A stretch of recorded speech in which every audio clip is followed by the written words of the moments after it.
I fried my engine again. No, I wasn't driving my station wagon like out of something from Fast and Furious.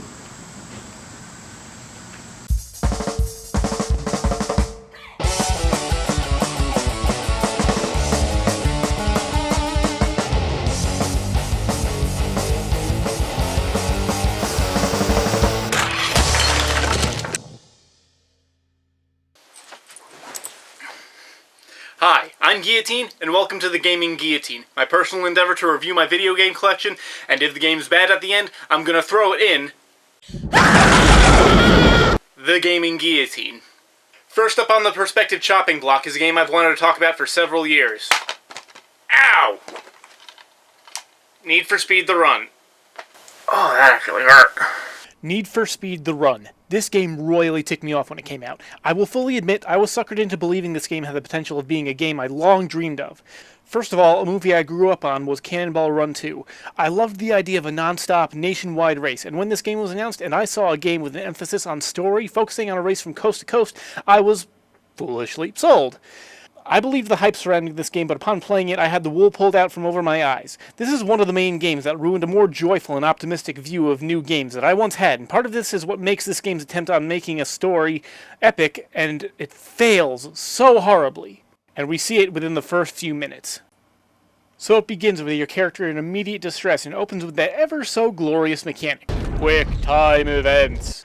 I will give credit where credit is due. It does quick time events in what I would argue as right. It establishes them early, and it makes it so that it's not quite so brutal a failure state. You have a couple seconds before it really starts punishing you. But anyway, back to things that either irritate me or don't make sense. It looks like the mob is dropping our main character, who I think his name is Jack, into a car crusher, but they put him in a Porsche. I honestly don't know much about mafia practices, due to a personal lack of experience. You escape and get to one of the mobsters' cars for a getaway. In fact, this car you're escaping in, which is completely normal looking, has nitro installed? Okay. It gets established later that one of the pricks trying to kill you is also a street racer. Probably his car.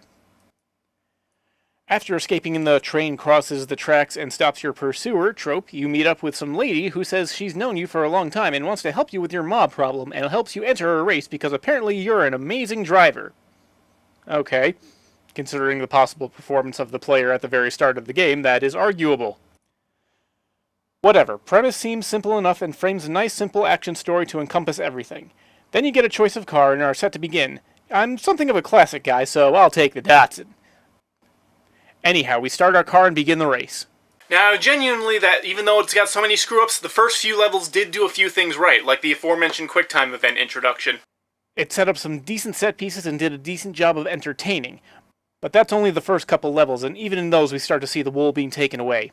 For one, I see so much lost potential in how this game could have stood out. For one, the you against 200-something racers is a lie. In reality, it's just 6 to 12 racers at a time. Musing on what's not ultimately there may be a moot point, but nevertheless. They could have had a mechanic where if you did really well in a race, you could have caught up with the next pack of racers, thus eliminating the number of racers you'd have to face later in the game. And inversely, if you did really poorly, they could have made it so that you'd fall behind and the previous pack would start to catch up, or even if you didn't get through that first pack, you'd still have to deal with more racers later on. Legal disclaimer. If you want to use that for a game on your own, I will not sue you and say it wasn't my idea. You can go ahead and use it. Legal disclaimer. Someone make this game! Let's point at more things that pissed me off! For one, there was one opponent I could never catch in this game, and I noticed it from the first level. The texture pop-in, always out of reach, forever taunting you. As far as optimization goes, I have difficulty remembering, but did all big titles have loading screens from the previous generation? I don't think they did. I'm going to show this now. Think of it as the video loading. But the technical issues are of mild concern. The main reason I loathe this game are the ways it ultimately treats the player in respect to how it handles, or mishandles, the story. Now, I'm going to throw out a term that a lot of pseudo-gaming intellectuals like to use a lot to make themselves feel smarter.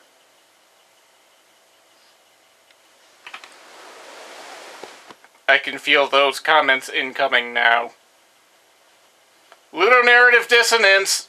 One example of the game being lazy and the story suffering for it is level recycling. If it was more subtle, I might not have cared, but as soon as you get into the mountains, it becomes blatant. As I navigate this shortcut, I can see the relative structure of the main track, which I merge back onto as the race concludes. However, the very next level is the same exact track. I don't know about you, but in a story-based racing game where you're trying to get somewhere fast, it's kind of rendered moot by the fact that you are going back to the starting line of the level. And this isn't the only instance. There are at least 3 times that I know this happens, although I suspect there are more because several tracks feel very familiar. And that doesn't just apply to tracks with the same geographic region of the states. For a nationwide race with all sorts of various cultures and national set pieces to work with, that should be shameful. What makes it more lazy is they could have supplied a narrative reason behind why you have to go back. For instance, police communicated with other departments and gave them warnings, allowing them to set massive blocks or traps, and you have to escape and continue on the race by backtracking until you find an intersection that will return you to the race via an unguarded route. There, I just supplied a narrative reason on how they could have fit this into the game. Now, something like that could have been smoothed out with clever writing, but as far as EA's studios goes,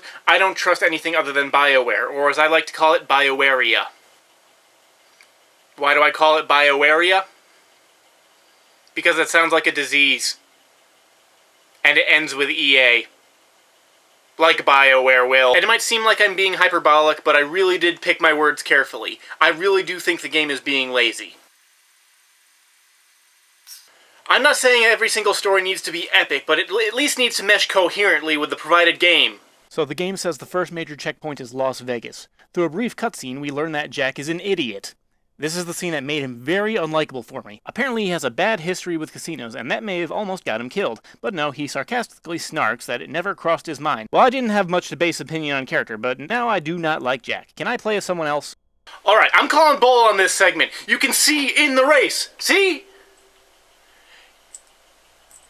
You can see that other racers have already passed this police officer, but he doesn't do anything until you've crossed his line of sight. It makes me feel special.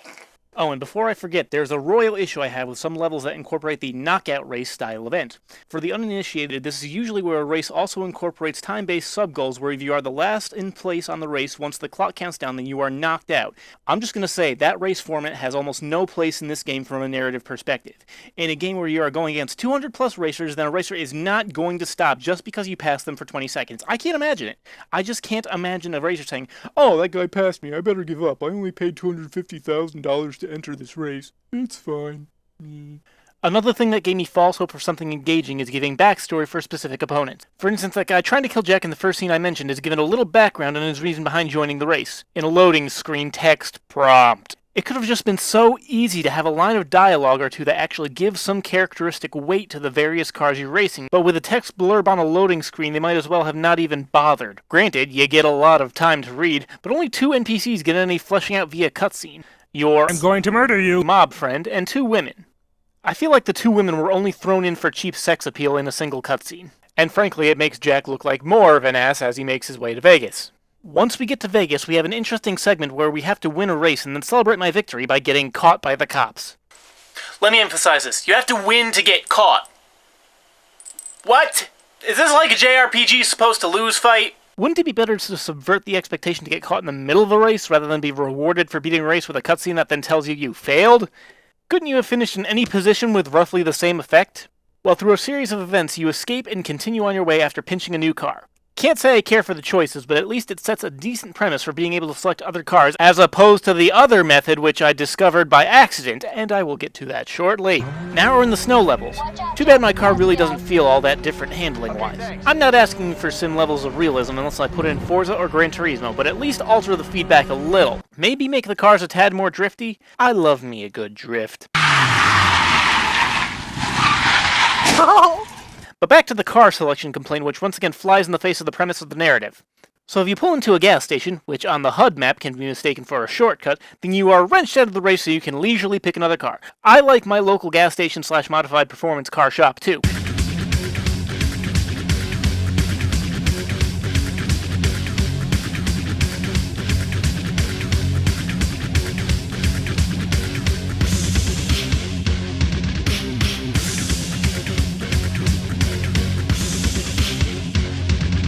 They are so convenient when I am in the middle of a race for my life across massive distances and want to spend as much time as I want to pick a car I like. Well, anyway, while I'm here, I'll get my pretty Datsun back. But before I leave, some of these cars don't seem like they'd be in the same performance category. I mean, it might just be me, but even a heavily modified El Camino is nowhere near a Skyline GTR. Okay, I have my Datsun back, let's go. This led me to my next observation. I took a fair amount of time picking a car, but once I leave, the opponents I was chasing haven't even finished rounding the next corner. Well, time for something I do in most racing games I spend enough time with and that press my buttons. Stretch some rubber bands. So I'll come to a complete stop and wait 10 seconds. It's alright, I can wait. Okay, let's go. Oh look, I won with relative ease. Okay, let's really stretch it and see. Let's sit for a solid 30 seconds.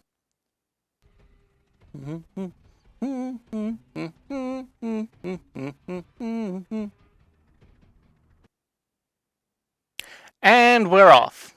Well, I was right in that only my presence will trigger cops. Whoa! Whoa! Whoa! What? Whoa! Well, if rubber banding works in the various A, I think we just saw it. I want to say that cop went rocketing up to about 250 miles per hour with perfect handling on a snowy road. Well, this is disheartening. The rubber banding is not only blatant, but patronizing. I sit totally still for a good half a minute, an amount of time that would be devastating in any actual racing scenario, but by the end I am right up there smacking my way through the opponents. Look, racing game developers, can I speak directly for a moment? Rubber banding is a cheap way to make a game seem difficult, and once it's caught out, it only frustrates most players. Many want opponents to organically give them a challenge. If I'm skilled enough, I'd much rather have a nice cruising or drifting session than know that I'm only going to have to matter for the last 10 or 20% of the race and any other effort doesn't have to apply at all. It really takes the fun out of a race when I know it's going to let me catch up anyways.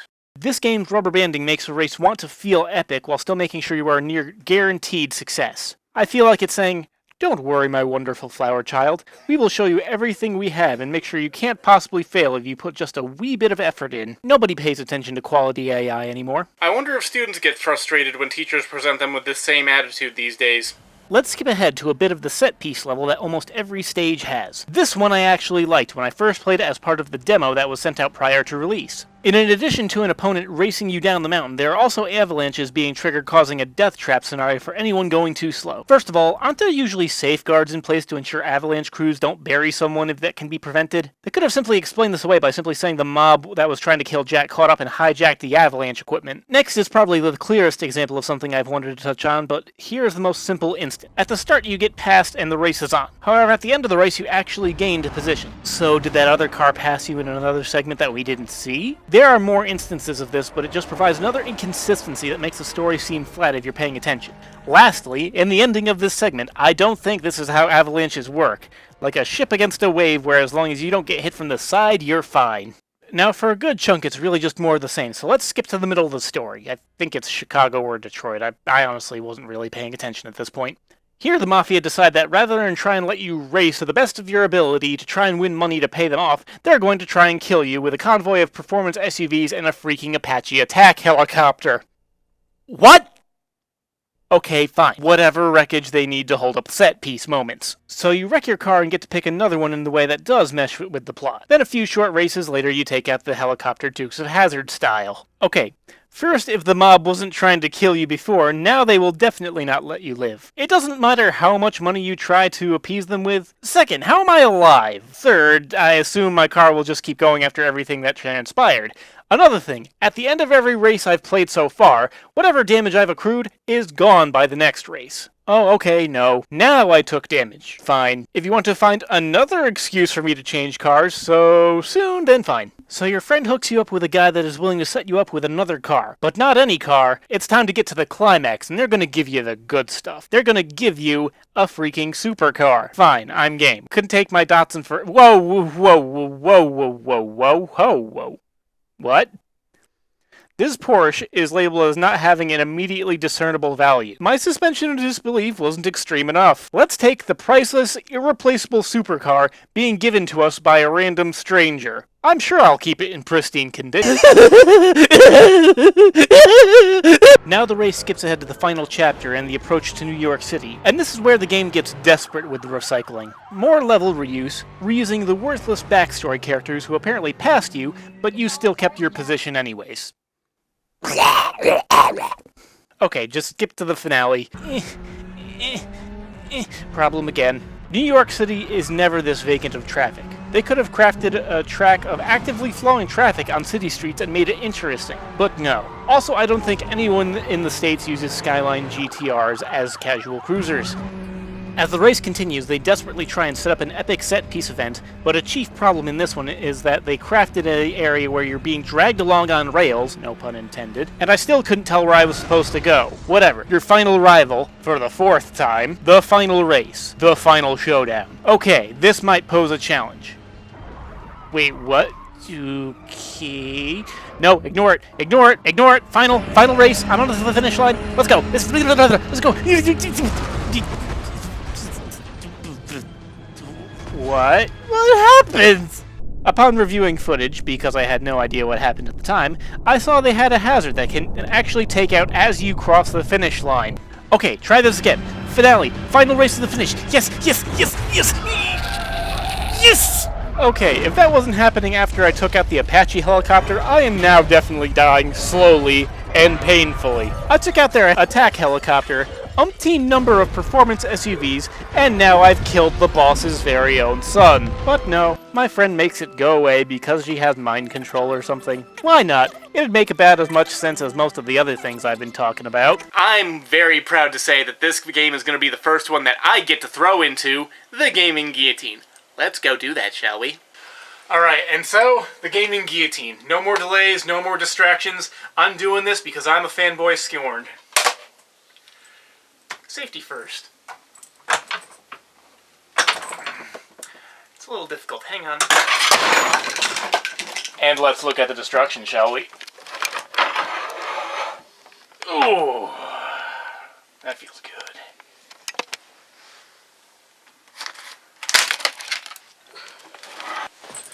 Ugh, you have no idea how long I wanted to do that. Well, now that we've got that guy out of the way, who's next?